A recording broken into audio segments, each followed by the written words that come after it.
আর এখানকার পরিবেশটা মাশাআল্লাহ অনেক সুন্দর। তো আপনারা না দেখলে বিশ্বাস করতে পারবেন না। দেখুন কত সুন্দর ভিউ, দেখুন এখানে সবাই নিচে নেমেছে। তো আমরা ফাইনালি বাইক নিয়েছি রেন্টে, ইলেকট্রিক বাইক। তো সার্ভিস কেমন দেয় দেখা যাক।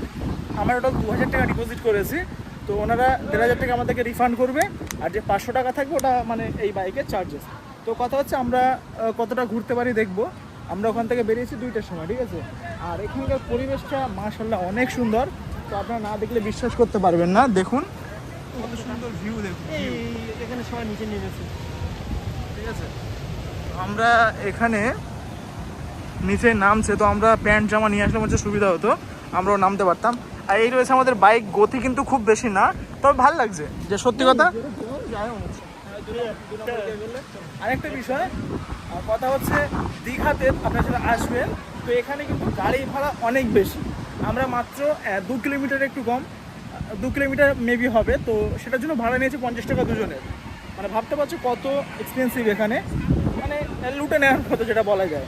তো সত্যি কথা, ট্যুরিস্ট স্পটগুলো এটা একেবারে খুব একটা খারাপ একটা ব্যবসা। তো এনারা মানে সুযোগের সদ্ব্যবহার করে এমন একটা বিষয়, এটা একদম ঠিক নয়।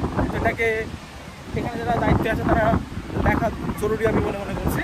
কারণ বিভিন্ন জায়গায় মানুষ আসে, তারা যদি সেখানে ঠকে তো এই জায়গাটারই দুর্নাম এটাই। তো কথা হচ্ছে আমরা ঘুরবো আজকে, অনেক কিছু আপনাদের সঙ্গে শেয়ার করবো। আর চলুন আমরা মোহনার কাছে যাচ্ছি।